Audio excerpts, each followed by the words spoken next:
So I'm taking Brian, my bunkmate from Small Axe Farms, to his car from Elkton down here south of Reed's Gap, and he just showed me, I can't see it right now, I stopped here to get this on video. It had a glimpse of the Three Sisters. So that is the priest, so says Brian, and then the three ridges over there. So just taking a right, and we're going to get him back to his car so he can get back to Knoxville. Yes, sir. Knoxville's waiting for him and his dogs and his wife and kids. It's absolutely. Hey, this is Sugar Bear. It's the day after finishing the Shenandoahs, and I am with Brian, who was a barnmate of mine at the Small Axe Farms Hostel in Elkton, Virginia yesterday and this morning. And I gave him a ride back to his car south of where I was because it's on my way home. And he is right at the trailhead. And Brian, just tell me from here how many miles it took you to get up to Elkton. Approximately 90 miles to get to Elkton, and then I went a little past that to try to get to 100 miles for my trip. And Sugar Bear here was nice enough to give me a ride back to my car, so it was nice. I section hiked with a friend that's through hiking, goes by Sharp Iron, so if you see him on the trail, say hello. And enjoyed the pleasant ride with Sugar Bear on the way back. Well, you just brought up a memory. We crossed on the trail when I was going southbound and northbound, and I was so impressed by the Small Axe Farm Hostel that I mentioned it to you, and my conversation with you is what got us to be bunkmates last night. That's true. It ended up being a wonderful place. Good fellowship with the family, great food, and peaceful environment. Amazing. One of the reasons for this conversation and having the bridge behind is yesterday, as you remember from my video, I was what they call yellow blazing on the Skyline Drive to get back to the shuttle driver in time. And I felt a little guilty because I actually wasn't on the trail, but it was explained to me that it was part of the original trail. So I don't know whether I should, I'm at odds whether I should re-walk that part of the trail, 4.4 miles, or not. So Brian had a little bit of commentary for me on that. Yeah, from talking to multiple thru hikers, Skyline Drive is right with the Appalachian Trail. The Appalachian Trail crosses it multiple times. Many people do it. It's kind of like picking a blue blaze for maybe not as steep a section if your feet are hurting, but you're still doing the same miles and following that AT. It's your hike. If in your mind and heart that you're still doing the Appalachian Trail, don't give in to the hype that you're not a purist or whatever. Just do the hike that you love for the reason that you love. The thing about choosing Skyline Drive is you actually get to see the pretty vistas, whereas if you're actually on the AT, Very true. you don't really see anything until you come up on Skyline Drive the 6 or 7 times that you do. So. Yeah. And it was a blessing because when the thunderstorm hit hard yesterday, I as Bob Dylan said, I seeked shelter from the storm inside a porta potty. So it saved me. It saved me. So again, thank you, Brian, for making me feel a little bit better about what I did. And my pleasure. Glad to do it. And we were talking about it as we were driving down. That's part of the Appalachian Trail community where everybody pays forward. Absolutely. Always help each other out. That's right. Thanks, man. Yeah, Appreciate it. You too.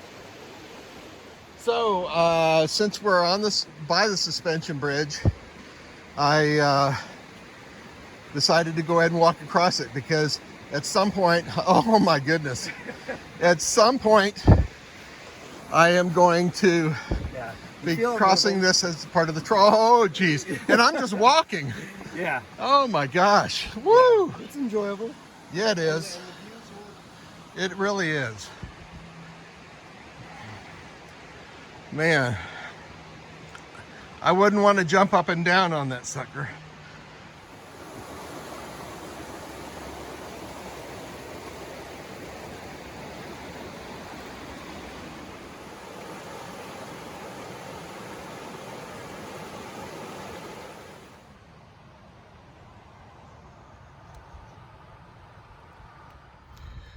Afternoon. It is the day after my last day on Section 14, hiking the Shenandoah National Park on the Appalachian Trail, and I'm heading home.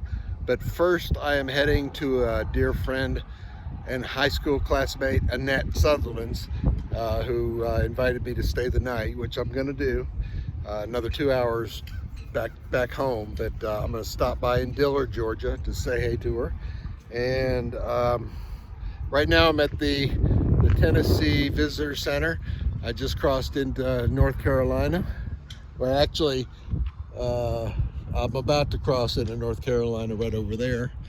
And I have been driving through the Shenandoah Valley and seeing the Appalachian Trail on my left going down. And I'll be crossing over some North Carolina sections of the mountains with the Appalachian Trail. So anyhow, just taking a quick bathroom break and hitting the road. It's be about 2 or 3 more hours I should be over there at Annette's.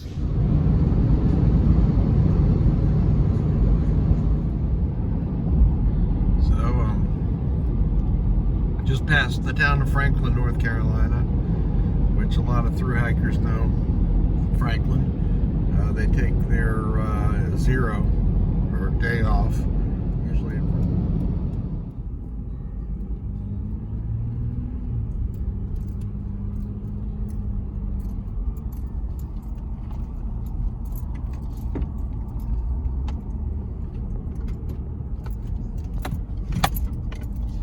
So Annette has had a bear. When was the last time a bear visited? About a month ago. About 5 times? Closer to 2 weeks. How many times did it visit? About 2 weeks worth. Oh, for about 2 weeks. I'm at Annette's house in Dillard, Georgia. And for about 2 weeks, a bear would go to her front step and try to get the hummingbird feeders. So in honor of that, she named her house Sugar Bear Estate. Is that not cool or what? I'm honored. So Annette has a Ring doorbell alarm like I do, the Ring doorbell camera. And this camera right here captured the bear on that feeder. And I know she's got some footage, so I'll probably insert the bear footage right now.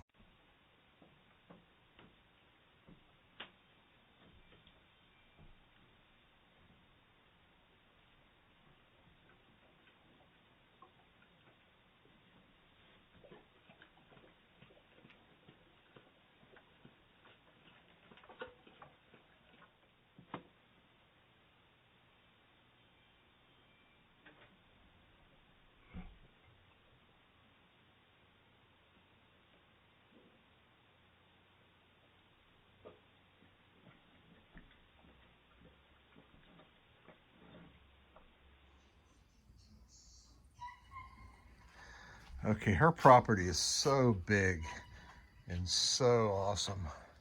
And Albert Mountain is straight ahead up over this this valley here. And she has one of these riding lawnmowers that she tackles this whole thing. She has such a nice entertaining space here. So I'm gonna go in. I've got my stuff for the night, and I will talk to y'all later. So this is my dear friend we've known each other for 52 years this month. Yep. 52 years, and she knew the story about me getting my trail name and my nickname, don't you? Yeah. Tell us about it.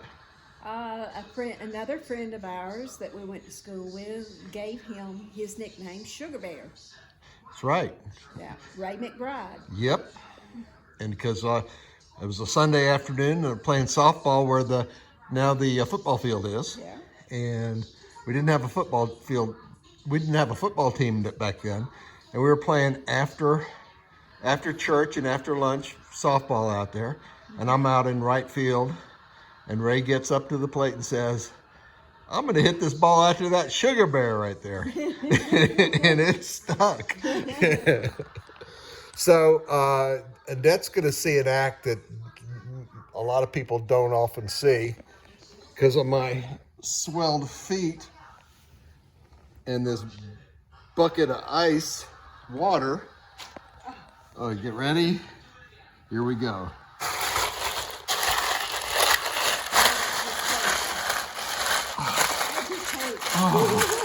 Oh, that feels so good. That feels so good. So I took the Brian, who was the barnmate with me last night. I took him to his trailhead where he started to get his car. It was a suspension bridge south of near the what they call the Priests and the Three Sisters. Some real rough terrain going up and down. And that's where. Oh my God, my feet are. Oh jeez. So I took him there and we walked to the suspension bridge, and I put my feet in the river. And the river, I guess because it wasn't as cold as I thought it was, so it didn't. Oh my God, this hurts. Oh God. Oh. But it hurts good because it's going to help the swelling. It hurts me just a little. Oh, jeez, Louie. So Annette named this place Sugar Bear Estates because of the bear. Pretty crazy. Oh. And how long has it been since the bears visited? It's been about a month. Oh. He's been around, but he hasn't come over my porch again because he saw me in the window. Oh, is that? Otherwise, he'd be there. He probably would. He was a shy bear. Shy bear. Oh, I'm taking him out for a second because 7 foot tall. Oh my goodness. Shy bear. Shy bear. You know, us bears, I was shy when I was in Raven Gap. You remember that. True. And I was a big boy, but I didn't realize I was a big boy. I mean, tall, big. So anyhow, so we're going to visit here a little bit. And she's got to be at work at 7:30. And I'm going to leave shortly thereafter and head to home so I can get ready to play golf in these swelled feet to see if I can do it, because I've been missing the golf course being gone. Anyhow, talk to y'all later. Good night. Oh, before I go, let me, she got some furry friends. Hey guys.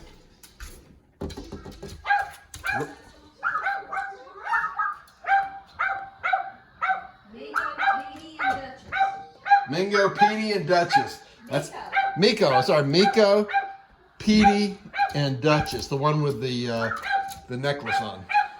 Okay, guys, that's enough. Cut.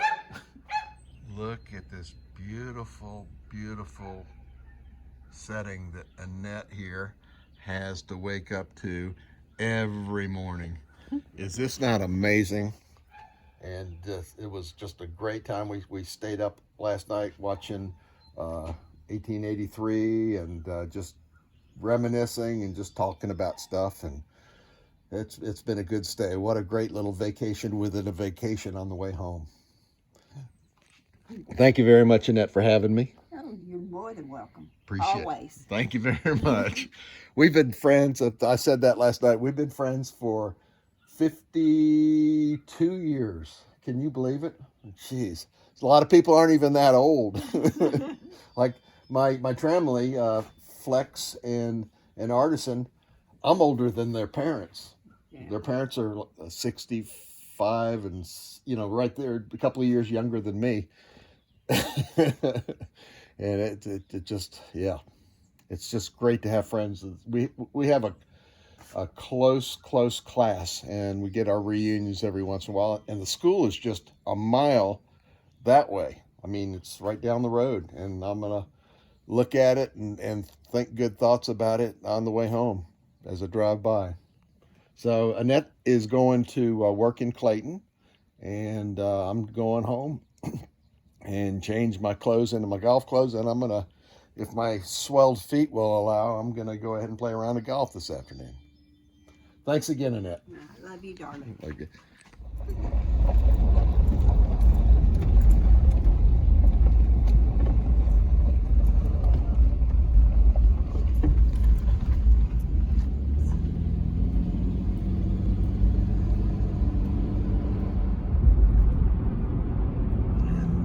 approaching my alma mater, my high school. And that field right there was where I got the nickname Sugar Bear, out in the softball field. And this is the school.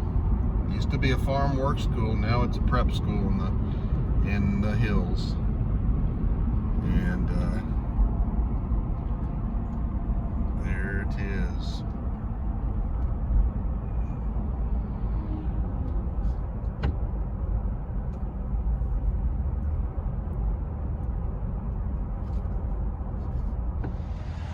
So I was hankering for a biscuit at the Mountain Grill, but right next door is the Rusty Bike Cafe, and I've never had here, so I'm gonna see if they can I can get it to go. But here's an Indian, and I got a picture of my dad and his parents, my grandparents, and my dad on an Indian, probably about 1927. Insert picture here.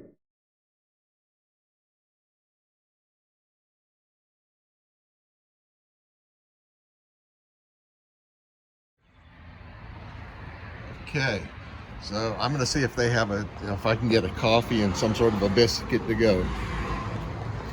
See you in a bit.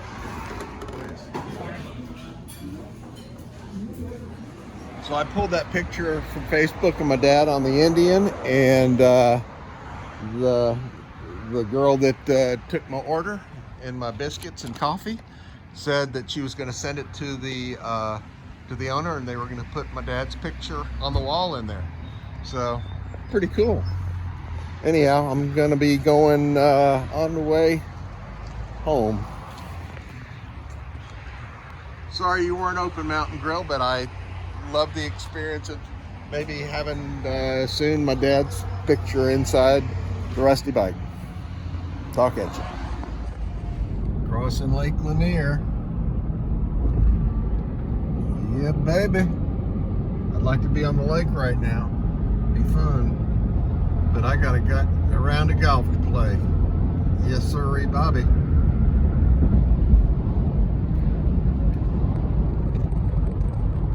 Can't wait to get back on the golf course. I about said trail. Harlan, you know, I've been a fan of your chicken for years. I wanted to say thank you. It's pretty tasty stuff. So Okay. I really appreciate it. Well, I can't help how I look. What the hell happened to you? I don't know.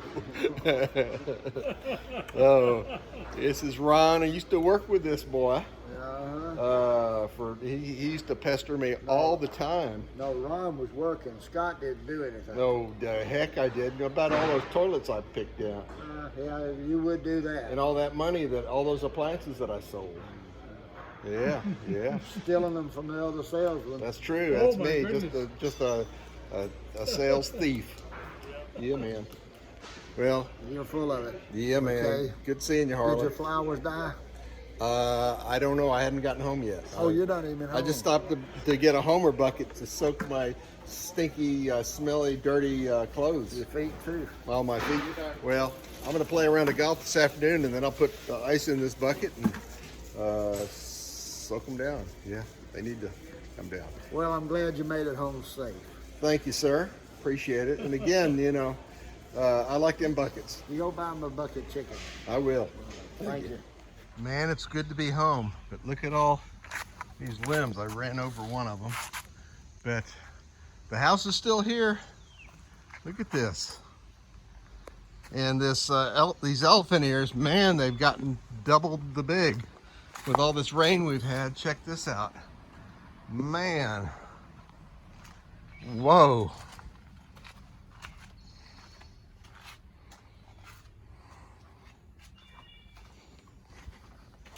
I haven't been inside yet. I just now pulled up, swung by the golf course and made a 3:20 tee time. Oh man, everything's looking healthy. So I got old Blue there parked at home. Isn't she cute? And I have got my hiking clothes, my hammock suspension system, my fly, what else? The straps, my gaiters, everything I'm filling into a 5-gallon bucket here, and it's almost full. And I was recommended by someone, I can't remember who, but it was about 3 or 4 years ago. They recommended I get Charlie's soap and pre-soak everything before I wash it. So I'm gonna fill it up to the brim. This is Charlie's soap. And when I've used it before, if I have anything that gets musty or mildewy smell, this Charlie's soap takes it out. So a little bit more, then it's gonna soak. I've got a 320 tea time that I swung by the golf shop on the way. Cut this off.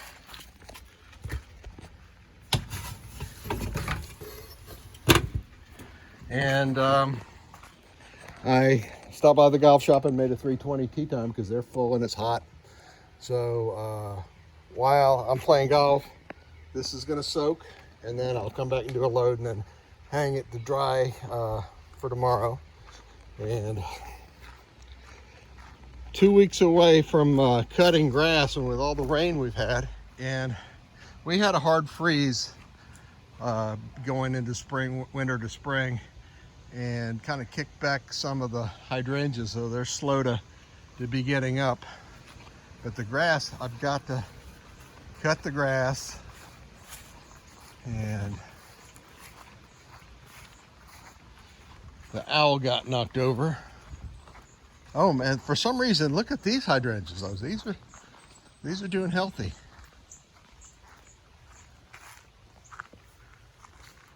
Pretty awesome, and that's what I'm hoping is going to happen to these on the creek line right here. Got a horseshoe pit.